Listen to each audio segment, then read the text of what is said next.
Jadi orang-orang borjuis inilah yang banyak melahirkan mitos-mitos. Jadi mitos itu, ini ya, saya ulang ke sini. Jadi mitos itu tanda itu dianggap kosong, kemudian diisi ideologi, itu yang disebut konotasi. Nah, orang-orang borjuis ini banyak sekali bikin mitos-mitos. Kenapa? Karena dia berkuasa. Sementara orang-orang kecil ini konsumen dari mitos. Dalam kasus apapun, orang kecil itu selalu jadi korban mitos. Sementara orang penguasa borjuis, dia yang menciptakan mitos. Kalau di Roland Barthes dia contohkan misalnya orang borjuis itu mencitrakan dirinya bahwa kayak gini loh orang penting itu, kayak gini loh orang soleh itu, kayak gini loh orang baik itu. Sementara kita yang kecil harus berkiblat ke situ. Oh, kayak gitu toh kaya itu. Hanya pakai celana pendek, pakai kaos saja, sandal jepit, jalan-jalan. Nah, ya kalau orangnya kaya kan meskipun dia pakai gitu, tasnya isinya duit. Tapi karena kamu termakan oleh mitos itu, pokoknya kalau kayak gitu gayanya orang kaya. Jadi kamu tiru, kamu pakai sandal jepit, celana pendek, kaos oblong, meskipun tasmu cuma isinya kertas. Tidak ada duitnya. Nah ini kamu termakan oleh mitos. Jadi kamu mencitrakan dirimu, kiblatmu ke sana. Orang-orang katanya Roland Barthes ya borjuasi, orang-orang borjuis. Jadi ya borjuis kalau dianalogikan ke sini, ke Indonesia ya berarti kelompok menengah ke atas. Elit. Kalau agama berarti termasuk elit agama. Kita ini kan hanya konsumen levelnya. Kita memakan, kita mengkonsumsi mitos-mitos yang diciptakan oleh orang-orang atas. Padahal mitos itu sifatnya konotatif. Dia sebenarnya tanda yang kosong, yang mereka isi. Kita nggak boleh ngisi sendiri, kita disuruh ikut isi yang mereka berikan.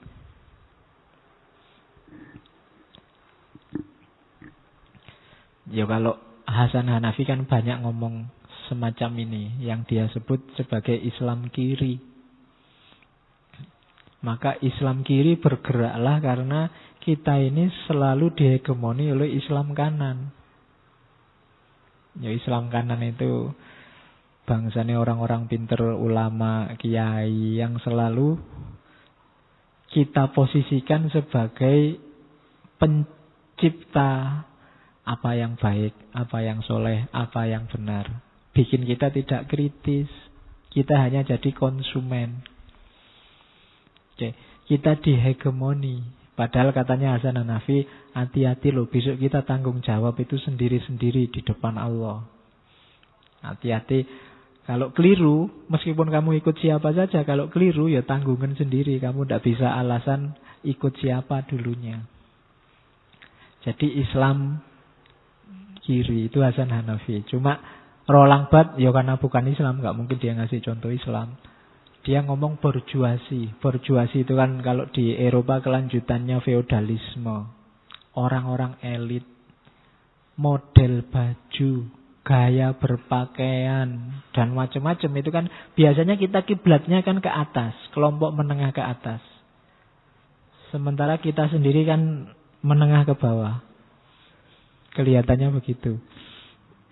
Saya tidak tahu kalau ada yang menengah ke atas ya mohon maaf. Karena kelihatannya sih tidak ada yang di bawah garis kemiskinan. Kalau pas di garisnya saya tidak tahu. Ya dari wajahmu kan nggak mungkin lah menengah ke atas ya wajah. Dan konsumen, kita pasti konsumen kebanyakan. Jadi hari ini aktor-aktor yang bikin mitos itu, kalau hari ini kebanyakan media. Media juga kebanyakan melayani kepentingan kelompok menengah ke atas.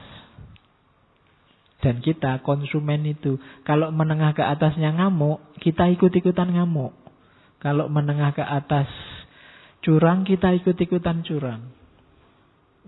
Oke, jadi ada petanda-petanda kosong yang itu dihegemoni oleh kelompok borjuis. Dan kita yang tidak borjuis, akhirnya ya hanya jadi konsumen.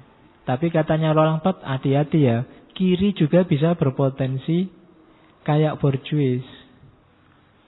Kalau biasanya jargon-jargonnya kiri kan revolusi, kemudian merubah situasi, kejayaan kaum marginal, dan seterusnya. Katanya Roland Barthes, ini kalau diideologisasi, dia akan juga lahir mitos yang sama. Ada apa-apa dikit, wah, ini penindasan ini. Ada apa-apa dikit, wah, ini hegemoni ini. Nah, itu sama, nanti lahir mitos yang sama. Jadi, mitos lahir ketika ada penanda, ada petanda yang dimutlakkan. Padahal secara konotatif itu makna bisa banyak, tapi dipaksa harus satu itu. Itu nanti mitos.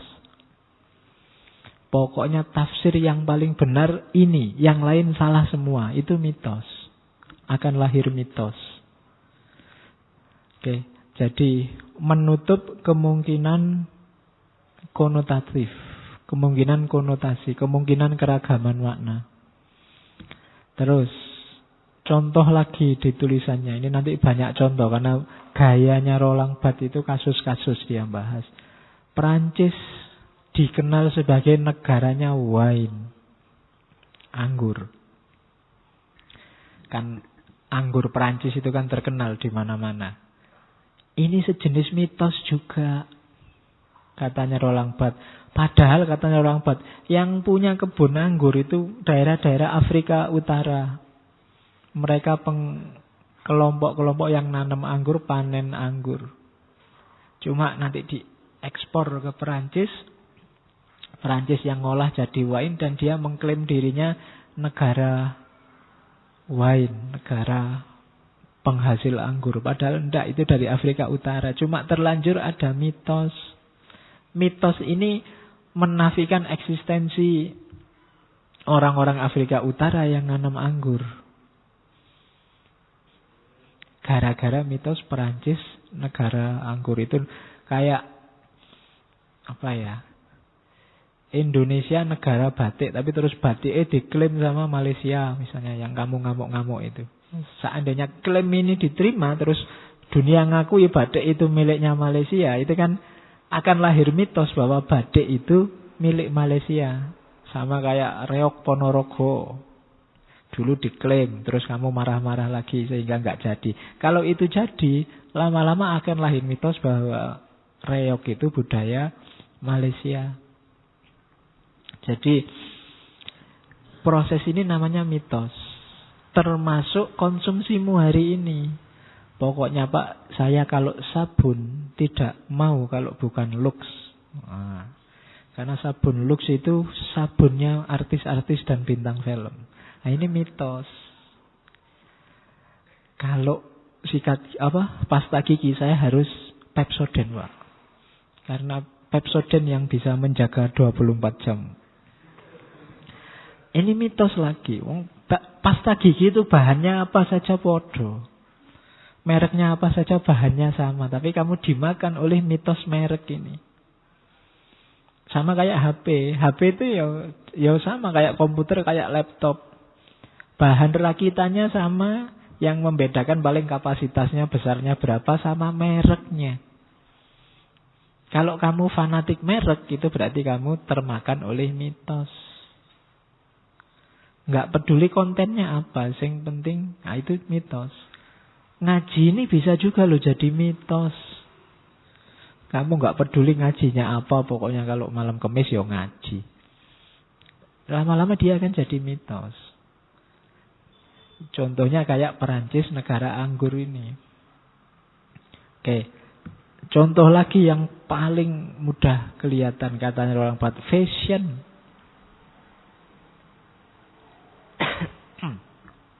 Itu ada 2 contoh model baju. Ini asli dari tulisannya, saya maunya tak kasih gambar jilbab tapi nanti dianggap sara jadi gambar ini aja. Nah, ada semiologi level pertama, yang level denotasi tadi.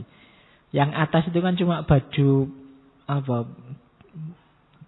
baju putulan kalau bahasa Jawa nih. Atasan dan bawahan. Nah, itu two-piece dress. Ada atasannya, ada bawahannya. Ya cuma baju biasa aja. Tapi kan terus kalian memasukkan konotasi. Oh, kalau kayak gitu Pak, santai, baju santai. Oh, itu baju casual, baju elegan, dan seterusnya. Dari sini biasanya nanti lahir mitos. Kalau pingin dianggap casual, pakailah baju kayak gitu. Kalau pingin dianggap anggun, pakai baju model itu.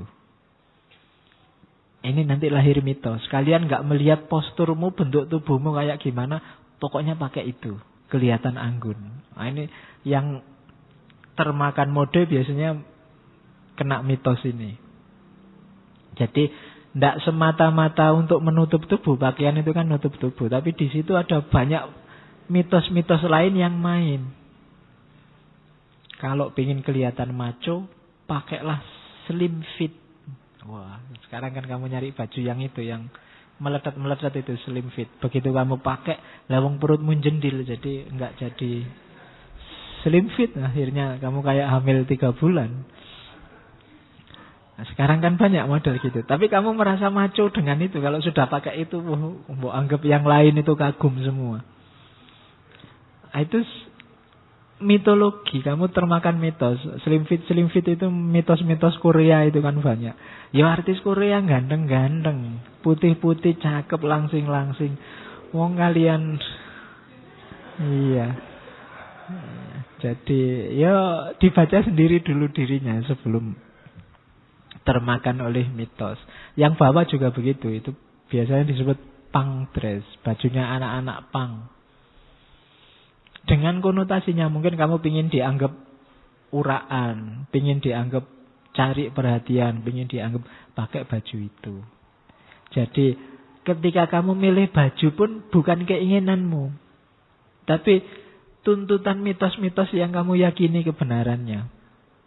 Kalau sudah pakai jin, gaul, apalagi disobek-sobek. Kalau belum sobek, disobek sendiri. Kan ada yang kayak gitu. Tidak salah kalau itu memang. Kenapa kok disobek-sobek? Sumuk Pak, saya nggak punya celana, punyanya jin. Kalau dipakai sumuk terpaksa tak sobek-sobek. Nah, itu kebutuhanmu. Tapi kalau sekarang gaya kayak gini Pak, tren Pak, yang update itu ya gini ini Pak. Nah, itu mode namanya. Itu mitos. Hal yang sama kamu lihat jubah. Ya kan? Kadang mungkin kamu sekarang kan banyak orang pakai jubah. Itu yang membedakan syar'i apa enggak, sunnah apa enggak, itu tergantung apa yang ada di balik kepalanya dia.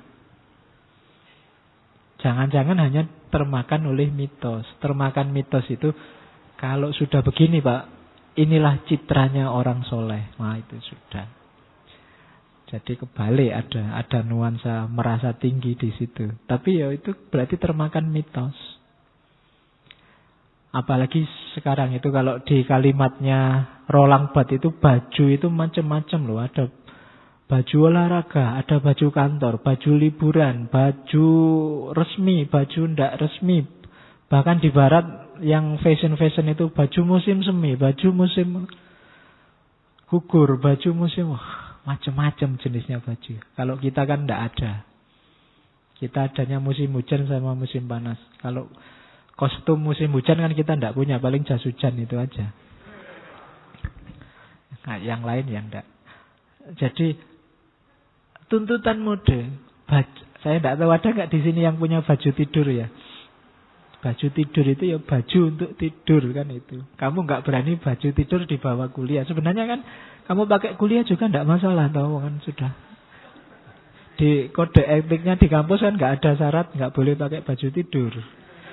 Yang nggak boleh pakai kaos oblong. Tapi kan kenapa kamu nggak mau kepakai? Karena kamu dimakan oleh mitos bahwa baju tidur ya untuk tidur. Oke. Sarung adalah untuk sholat misalnya. Jadi kalau kamu bukan santri, ya sarung itu hanya untuk sholat. Kalau santri, sarung dipakai di mana-mana. Kayak gini-gini namanya mitos.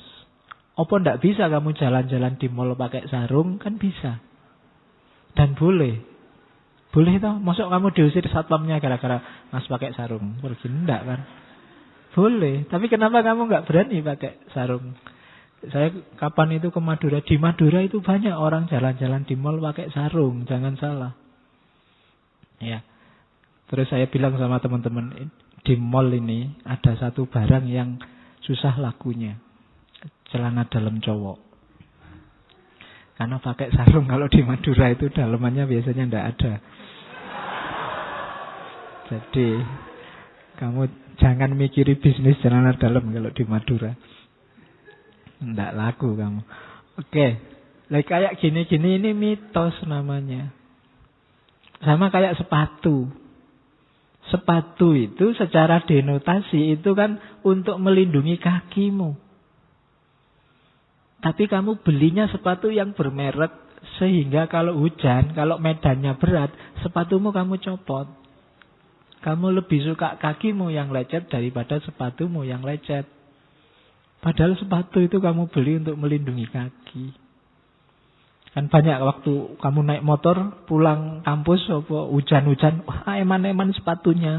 Sepatunya kamu lindungi kakimu yang sekarang kamu biarkan kena hujan, kamu biarkan kena aspal, kena kerikil.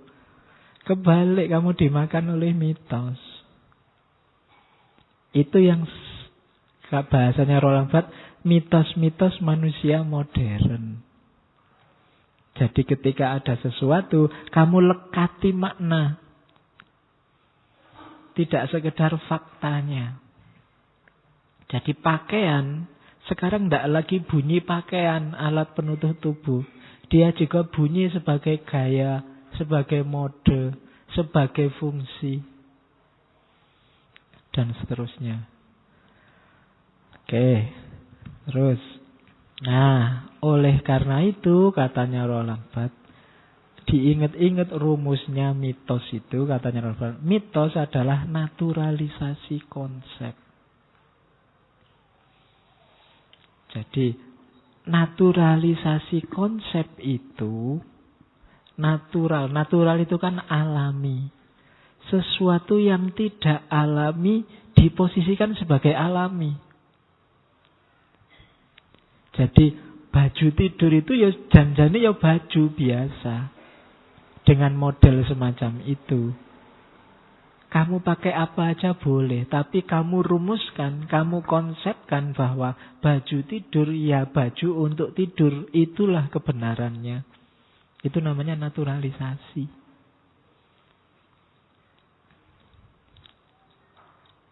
Oke. Sarung menunjukkan santri. Itu naturalisasi. Ya kayak pemain Indonesia itu. Aslinya dia Belanda. Cuma main sepak bola di Indonesia, terus dianggap Indonesia. Itu naturalisasi. Aslinya sih bukan. Kayak sarung. Aslinya dipakai siapa saja ya nggak masalah. Sama kayak peci. Dianggap identitas Islam Indonesia. Dianggap, ya ini sudah yang paling benar. Padahal mungkin orang nggak Islam juga bisa pakai peci loh. Tapi menurutmu yang normal itu, yang natural itu, yang pakai peci itu ya yang Muslim. Pakai peci hitam itu atau pakai kopiah putih. Putih ini lebih Islami Pak, karena putih. Nabi suka yang putih. Loh orang Yahudi juga pakai kopiah putih kayak gitu. Tapi menurutmu lebih natural kalau putih itu ya miliknya umat Islam. Itu namanya naturalisasi konsep. Semula itu bikinan, tapi dianggap natural. Semula itu ciptaan, makna tadi kan kita yang menciptakan, tapi kita posisikan sebagai, ya seharusnya begitu. Itu namanya naturalisasi. Jadi, Seolah-olah ya itulah yang paling benar, yang lain ndak. Itulah yang pas, yang alami. Sehingga katanya Roland Barthes, kita hidup tidak di antara benda-benda, tapi di antara opini-opini.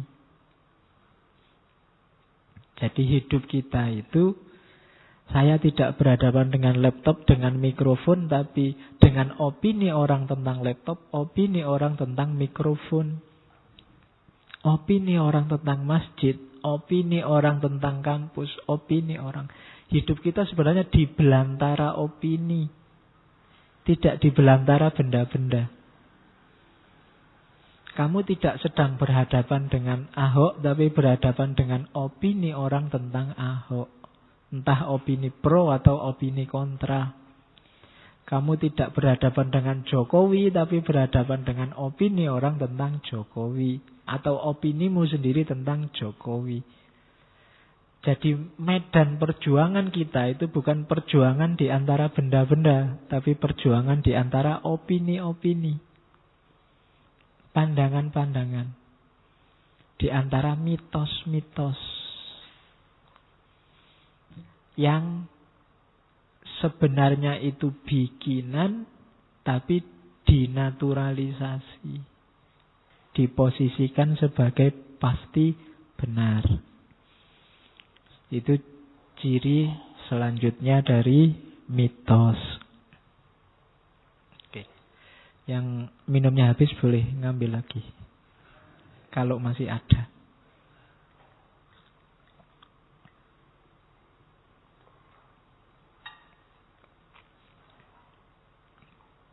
Oke ya. Jadi perjuangan hidup kita adalah perjuangan dalam belantara opini. Opini itu kan levelnya lebih rendah daripada pemikiran. Meskipun bisa jadi opini itu hasil pemikiran. Opini itu pendapat. Orang tidak pinter sekalipun dia bisa punya opini. Dia kalau di kampus opini itu tidak termasuk karya ilmiah, dianggap pendapat pribadi. Nah, kita itu hidup di belantara opini ini. Nanti di antara opini-opini ada yang naik kelas jadi ideologi. Itulah nanti yang namanya mitos.